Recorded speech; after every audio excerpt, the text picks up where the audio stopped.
அஸ்ஸலாமு அலைக்கும் வரஹ்மத்துல்லாஹி வபரகாத்துஹு. காசால இன்றைக்கு மக்கள் பெருமகிழ்ச்சியில் நிற்குது. அது எல்லாத்துக்கும் பொதுவாக தெரிஞ்சது ஒன்று தான்.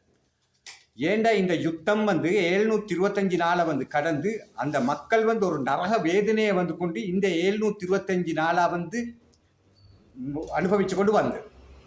இந்த நிலையொட்டி அமெரிக்காவால் GITA சொல்லிய திட்டத்தை 20 திட்ட அம்சங்களை கொண்டு அதன் மூலமாகத்தான் இந்த யுத்த நிறுத்தத்தை அவங்க செஞ்சிருச்சு. அப்ப இந்த யுத்த நிறுத்த ஒப்பந்தத்திலிருந்து இஸ்ரவேலிய படைகள் காசா விட்டு முழுசா கொண்டு போய்த்திரும். இதுதான் ஹமாஸ்ட பிரதான கோரிக்கை. ஆனா அமெரிக்காவினுடைய இந்த திட்டத்துல இருந்தது ஹமாஸ் எல்லா ஆயுதங்களையும் கூட கீழே வச்சோன்னு சொல்லி. அப்ப ஹமாஸ் நிராயுத பாணி ஆயிட்டன்னு சொல்லி சொன்னக்கா இந்த யுத்த நிறுத்தம் கொண்டு உடன்படிக்கைக்கு கைச்சாத்திடி எண்ணிய மாதிரி தான் அவங்களோட இது இருந்தது. ஆனாலும் ஹமாஸ் இந்த யுத்த நிறுத்த உடன்படிக்கையில அவங்கள 20க்கும் இணங்கினோன்னு சொல்லி கேட்டா 20க்கும் இணங்கல்ல. ஹமாஸ் காசால ஆயுதம் இல்லாத நிராயுத பாணியா வந்துருச்சின்னு சொல்லியது தண்டை களத்துல கத்திய வச்சு கொடியதுக்கு சமம். ஏண்டா இந்த அமெரிக்காவோ இஸ்ரவேல் யூதர்கள் என்றைக்கும் உடன்படிக்கைகளை சரியா செஞ்ச வரலாறு ஒன்று இல்லை. அவங்க என்றைக்கும் யுத்த விதிமுறைகளை மீறின வரலாறு தான் நீச்சியது. இன்ன வரைக்கும் ஹிஸ்புல்லாக்களோட செய்யப்பட்ட அந்த ஒப்பந்தத்தை மீறி இருந்துட்டு ஒருக்கா இன்னும் லெபனானுக்குள்ள வைத்து இந்த F-35 F-16 போன்ற போர் விமானங்கள் மூலம் குண்டுகளை போட்டுக்கொண்டு தான் பாரதி. அப்ப அதாலே அந்த குண்டுகளால 10-20 பேர் என்று சொல்லி அந்த நேரத்துகள்ல மக்களும் மரணம் அடைஞ்சு தான் இருக்கிறது.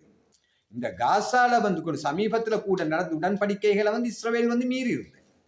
அப்ப இந்த யுத்த நிறுத்த உடன்படிக்கை கொண்டு ஏன் இப்படி ஒரு அவசரமா கொண்டன்னு சொல்லி அதை பார்த்தா இதுல பிரதான காரணம் இது எவ்வளோ பார்த்தேன்னு சொல்லி சொன்னாலும் இந்த அமெரிக்காட பொருளாதார முடக்கம் இந்த யுத்த நிறுத்த உடன்படிக்கை கொண்டு செய்ததுக்கு இது அமுலாயத்துக்கு பிரதான காரணமாக வேற யாரும் இல்லையா பின்னால வந்துருச்சு ஹவுதிக்கள் ஈரான் ஏன்னு சொல்லி கேட்டா ஈரான் இஸ்ரவேலோட ஒரு 12 நாள் யுத்தம் ஒன்று நடத்தின. அந்த 12 நாள் கொண்டு போர்ல இஸ்ரவேல்ட பொருளாதார கொண்டு மையங்கள் மீது படு பயங்கரமான தாக்குதலை நடத்தினது. அமெரிக்காட விமான எதிர்ப்பு சாதனங்கள் டாட்டும் சரி, இஸ்ரவேல் அயன்டோமும் சரி, டேவிட் ஸ்லிமும் சரி, ஏரோ 2 ஏரோ 3 எல்லா விமான எதிர்ப்பு சாதனங்களும் அந்த நாட்டிட பாதுகாப்புக்கு வச்சிருந்ததுகளை விட்ட தெரிஞ்சு கொண்டு போய்த்து இஸ்ரவேல்ட பொருளாதார இலக்குகளை கொண்டு அநேகமானதை கொண்டு எல்லாம் தாக்கிட்டேன். பொருளாதார இலக்கன் சொன்ன காசால அதாவது பலஸ்தீனிலிருந்து அபகரிக்கப்பட்ட நாடு தான் இந்த இஸ்ரேல். இதுல எந்த மாற்று கருத்தும் இல்லை. உலகத்துல 150க்கு மேற்பட்ட நாடுகள் இன்றைக்கு இதை ஏற்றுக்கொண்டு அதுதான் ஃப்ரீ பலஸ்தீனுக்கு இந்த நடந்து முடிஞ்ச ஐநா சபை கூட்டத்துல கொண்டு எல்லா நாடுகளும் வாக்களிச்சது. அப்ப இந்த பலஸ்தீனர்களுக்கு இருந்து ஆக்குபை பண்ணின நாடு இந்த இஸ்ரேல்ட இருந்த பொருளாதாரத்துல முதுகெலும்பாக இருந்த ஹைஃபா ஆயில் ஃபீல்ட், ஹைஃபால் உள்ள நேச்சுரல் கேஸ், ஹைஃபால உள்ள கேஸ், இதெல்லாம் இந்த சுத்திகரிப்பு நிலையங்கள் மாபெரும் பெரிய பெரிய. அப்ப அடுத்த போனாப்புல கொண்டு மின் உற்பத்தி நிலையங்கள் விளையணும். இந்த மாதிரியான பெரிய பவர் ஸ்டேஷன்களை நோக்கி ஈரானால படு பயங்கரமான தாக்குதல் நடத்தப்பட்ட. இதுகளால் அவங்களோட பொருளாதாரத்துல கொண்டு பெரிய ஒரு தாக்கத்தை உண்டு பண்ணிருந்த. இந்த யுத்தத்தை நடத்தின்னு சொன்னாக்கா ஒரு சில லட்சங்கள்ல பண்ணேடா இப்படியாப்பட்ட யுத்தங்கள். அப்ப ஈரான்ட கொண்டு ஹைப்பர்சோனிக் பேலஸ்டிக் மிசைல்கள் ட்ரோன்கள்ட கொண்டு தாக்குதல்களால கொண்டு இந்த விமான எதிர்ப்பு சாதனங்களை மீறி அவங்களோட பல டெல் அவீவ்ல உள்ளதா இருக்கலாம், ஜெருசலத்தில் உள்ளதா இருக்கலாம், பெத்லஹேம்ல உள்ளதா இருக்கலாம். இப்படியாப்பட்ட எல்லா ஆயில் ஃபீல்டுகளும் சரி, கேஸ் நேச்சுரல் கேஸ் கொண்டு சுத்திகரிப்பு நிலையங்களும் சரி, கேஸ் சுத்திகரிப்பு நிலையங்களும் சரி, கரண்ட் சம்பந்தமான பவர் ஸ்டேஷன்கள் கொண்டு கமாண்ட் அண்ட் கண்ட்ரோல் சென்டர்கள் இருந்து படு முக்கியமான கொண்டு இடங்களை நோக்கி ஈரானால நடத்தப்பட்ட தாக்குதல்ல பல இழப்புக்களை இஸ்ரேல் சந்திச்சு பொருளாதார ரீதியாக இன்றைக்கு அமெரிக்காட கால பிடிச்சக்கூடிய நிலைக்கு இன்றைக்கு இஸ்ரேல் தள்ளப்பட்டுருச்சு. அந்த நாட்டுல கொண்டு ஈரான் நடத்தின தாக்குதலும் சரி, ஹவுதிக்களால நடத்தப்பட்ட தாக்குதலும் சரி, ஹமாஸால கொண்டு நடத்தப்படிய தாக்குதலும் சரி, எந்த ஒரு தாக்குதல்கள்ட எந்த ஒரு வீடியோக்களும் கொண்டு வெளியில வராத மாதிரி அந்த நாட்டிட ஊடகத்துறைகளை இவங்க தணிக்கை செஞ்சு வச்சிருக்கு. அதால கொண்டு வெளிநாட்டு ஊடகங்களுக்கும் வெளியே போடுறதுக்கு முக்கியமான கொண்டு ஒரிஜினல் எவிடன்ஸோட உள்ள வீடியோக்களை கூட சரி.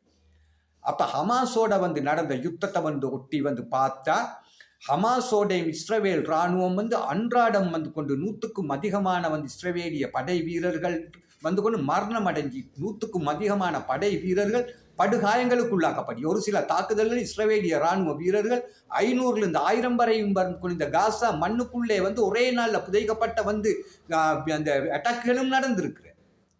அப்போ இதெல்லாம் மூடி மறைக்கிற.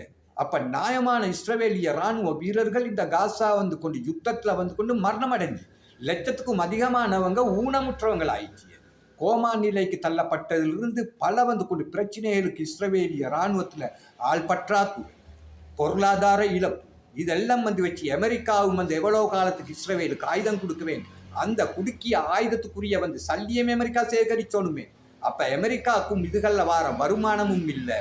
அமெரிக்காவும் வந்து கொண்டு இன்றைக்கு பொருளாதார வந்து முடக்கத்துக்கு இன்னும் ஒரு முக்கியமான காரணம் வந்து கொண்டு ஹவுதிக்கள் வந்து கொண்டு அமெரிக்கா வந்து எண்ணெய் நிறுவனங்களுக்கு சொந்தமான கப்பல்கள் மீதும் சரி, இஸ்ரவேலிய வந்து கொண்டு எண்ணெய் நிறுவனங்களுக்கு சொந்தமான கப்பல்கள் மீதும் சரி படு பயங்கரமான தாக்குதல்களை வந்து நடத்திய. ஹைஃபால வந்து கொண்டு ஹவுதிகள்கிட்ட வந்து தொடர் தாக்குதல், Palestine to hypersonic ballistic missile powerful வந்து கொண்டு வெடிமருந்துகளை வந்து நிரப்பின வந்து கொண்டு ட்ரோன்களை கொண்டு ஹை டெக்னாலஜி வந்து ட்ரோன்ஸ் இதுகளை கொண்டு இஸ்ரேல் மீது படு பயங்கரமான தாக்குதல் நடக்கிறேன். ஹைஃபால் உள்ள எண்ணெய் சுத்திகரிப்பு வந்து நிலையங்கள் ஈரான் வந்து 12 டே போருக்கு பிறகு வந்து கொண்டு ஹவுதிகளால் பலமுறை தாக்குதலுக்கு உள்ளாக்கப்பட்ட. டெல் அவீவ் மீது தாக்குதல். அப்ப இஸ்ரேலோட பொருளாதாரத்தை மையமா வச்சு வந்து கொண்டு கடல் இருந்து வந்து கொண்டு ஷிப்கள் மீது நடத்தப்பட்ட தாக்குதல், இஸ்ரேலுக்குள்ள நடத்தப்பட்ட தாக்குதல். இந்த தாக்குதலால வந்து கொண்டு அமெரிக்கா இஸ்ரேலிய வந்து நிறுவனங்களுக்கு பட்டு மோசமான வந்து இழப்புகள் உண்டாயிட்டு. அப்ப இதால வந்து கொண்டு அமெரிக்காட வந்து பொருளாதாரத்தை வந்து கொண்டு வீழ்த்தக்கூடிய அளவுக்கு ஹவுதி ஈரான் 12 நாள்கிட்ட வந்து கொண்டு யுத்தம் இதாயின. காசாவை வந்து இஸ்ரேலால வந்து ஆக்கிரமிச்சுட்டு கேளாம் போயிட்டு பல யுத்த தளபாடங்களை வந்து அமெரிக்கா வாரி வழங்கியும் ஐரோப்பிய நாடுகள் அந்த அரசாங்கங்கள் வந்து கொண்டு இஸ்ரேலுக்கு யுத்த தளபாடங்கள் மிசைல்கள் எல்லா ஆயுதங்களையும் வந்து வழங்கியும் இந்த சின்ன குட்டி ஹமாஸ் வந்து படைய 22 லட்சம் ஸ்கொயர் கிலோமீட்டர் லேண்ட் ஏரியா மட்டும் கொண்ட இந்த ஆக்குபை பண்ணின வந்து இந்த பலஸ்தீன் வந்து இந்த மண் இஸ்ரேல் நாடு இந்த சின்ன இயக்கம் வந்து ஹமாஸை வெற்றி கொள்ளியதுக்கு ஏழாம் வந்து பெய்த்து இன்றைக்கு எல்லா பக்கத்தாலையும் அமெரிக்கா இஸ்ரேல் வந்து கொண்டு ஒரு இறுகின ஒரு கட்டத்தில் தான் வந்து இன்றைக்கு இந்த யுத்தத்தை வந்து கொண்டு GITA சொல்லிய 20 அம்ச திட்டங்களை கொண்டு இன்றைக்கு நடைமுறைப்படுத்திச்சு. ஆனால் என்றைக்கும் வந்து புரிஞ்சுக்கோங்க, ஹமாஸ் இல்லாத வந்து இராணுவம் வந்து காசாக்குள்ள இல்லை. அரபு படைகள்னு சொல்லி அந்த காசா மண்ணுக்கு அவசியமே வந்து இல்லை. அரபு படைகளால் வந்து அந்த காசா மண்ணில் வந்து நடந்தவன் அந்த படுகொலைகளை வந்து கொண்டு அந்த நாட்டு அரசாங்கங்களுக்கும் அந்த ஆர்மிக்கும் நொண்ட ஒரு புள்ளைய சரி காப்பாற்றி கேளாப்பிட்டு ஒரு வக்கற்ற வந்து கொண்ட அரபு நாட்டு அரசாங்கத்தை தான் வந்து இந்த யுத்தத்தில் நாங்கள் வந்து பார்த்தது. ஹமாஸ் தான் இன்றைக்கும் அந்த பலஸ்தீன் அந்த காசா அந்த பலஸ்தீனில் வந்து கொண்டு பாதுகாவலர்கள் அவங்க தான் இன்றைக்கும் வந்து அந்த இராணுவமாகவும் வந்து கொண்டு ஹமாஸ் இருந்து கொண்டுச்சியா அந்த மண்ணை ஆளக்கூடிய ஒரே தகுதி வாய்ந்த வந்து கொண்டு ஒரு இராணுவம் ஒரு அரசாங்கம் என்று சொன்னாக்கா அது ஹமாஸை தவிர வேற யாருக்கும் அந்த உரிமை இல்லை. பலஸ்தீன் மக்கள்கிட்ட வந்து ஆட்சியாளர்கள் சொல்லி சொன்னாக்கா அது ஹமாஸே வந்துடைய வேற யாருமே வந்து இல்லை. இவ்வளோ உயிரிழப்புகளை வந்து கடந்தும் இவ்வளோ வந்து நரக வேதனையை அனுபவிச்சும் ஹமாஸ் தொடர் தாக்குதலால் இஸ்ரேல் அமெரிக்காவை நிலைக்குடைய வந்து வச்சு அந்த மண்ணை அன்று தொற்று இன்று வரையும் பாதுகாத்து கொண்டு வர ஒரு முக்கியமான அரசியல் வந்து கொண்டு பிரிவாகவும் ஒரு பலஸ்தீன வந்து ஒரு இராணுவமாகவும் ஹமாஸ் தான் வந்து இருந்து கொண்டு வாருது. இந்த ஹமாஸ் சார்ந்த வந்து இந்த இயக்கங்களுக்கு தான் வந்து இதில் வந்து உரிமை இருச்சியே தவிர வெளிநாட்டிலிருந்து வர எந்த ஒரு படைகளுக்கும் இதில் எந்த ஒரு உரிமையும் வந்து இல்லை. அப்போ இந்த நிலையை ஒட்டி காசாட வந்து கொண்டு இப்போ நடந்திருக்கிற இந்த யுத்த நிறுத்த இந்த உடன்படிக்கை நரக வேதனையை அனுபவித்து கொண்டிருந்த காசா வாழ் மக்களுக்கு இது நிம்மதி பெருமூச்சு கூடிய அளவுக்கு சரி இது நடந்திருச்சியை கொண்டு இன்றைக்கு உலகளாவிய ரீதியில் வந்து எல்லாரும் பெரும் மகிழ்ச்சியை வந்து கொண்டு தெரிவித்து கொண்டு வார இஸ்ரவேலிய ஆக்கிரமிப்பு இராணுவம் மொத்த காசால் இருந்தும் வெளியாயிடும். இதுதான் வந்து கொண்டு ஹமாஸ்ட வந்து கொண்டு கோரிக்கை. அதன் பிறகு ஹமாஸ் பலஸ்தீனியர்களால் வந்து உருவாக்கப்படுற அந்த அரசாங்கத்துக்கிட்ட இந்த ஆயுத குறைப்பை வந்து ஆயுதத்துக்கும் குறைக்கிறேன்னு சொல்லி நிபந்தனையை வந்து விதிச்சிச்சு அமெரிக்காவோட. அந்த டீல்ல இணங்கிருச்சு. ஆனால் ஹமாஸ் இந்த பலஸ்தீனிய மக்களால் உருவாக்கப்படிய அந்த அரசாங்கத்துக்கிட்ட ஒப்படைச்சின்னு சொல்லி சொன்னாக்கா அந்த அரசாங்கமும் வந்து வேற யாரும் இல்லை, பலஸ்தீன் மக்கள்கிட்ட வந்து அரசாங்கம் இராணுவமாக வந்து கொண்டு இந்த ஹமாஸ் வந்து கொண்டு இருப்பதே வந்து ஒழிய வேற யாரும் அந்த இடத்துக்கு வரப்போறல. இதையும் வந்து எல்லாரும் வந்து புரிஞ்சுக்கோங்க. இந்த 20 திட்ட வந்து கொண்டு இந்த அம்ச திட்டத்தையும் வந்து கொண்டு GITA வந்து இந்த 20 திட்ட அம்ச அந்த 20 திட்ட அம்சத்தையும் வந்து கொண்டு ஹமாஸ் வந்து கொண்டு இணங்கினோன்னு சொல்லி கேட்டால் இந்த 20 திட்டத்துக்கும் வந்து இனங்கள்ல ஒரு சில இதுகளுக்கு தான் இணங்கி வச்சியது. வருகிற வந்து காலத்தில் இந்த GITA இந்த திட்டத்தை வந்து கொண்டு இன்னும் பேச்சுவார்த்தைகள் நடத்தப்படும்.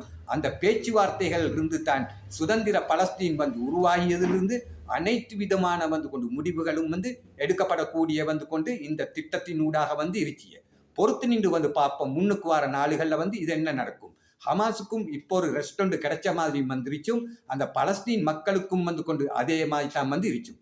அந்த மக்களுக்கு வந்து அல்லாஹ் வந்து கொண்டு சுதந்திர பலஸ்தீனத்தை வந்து கொடுத்து ஹமாஸ்ட வந்து நிர்வாகத்தின் கீழ் வந்து கொண்டு ஒரு நாடு அமைதத்துக்கும் வந்து கொண்டு வல்ல நாயகன் வந்து கொண்டு இதுக்கு உதவி புரிந்த எல்லாத்துக்கும் வந்து கொண்டு அருள் புரியட்டும். அஸ்ஸலாமு அலைக்கும் வரஹ்மத்துல்லாஹி வபரகாத்துஹு. வணக்கம்.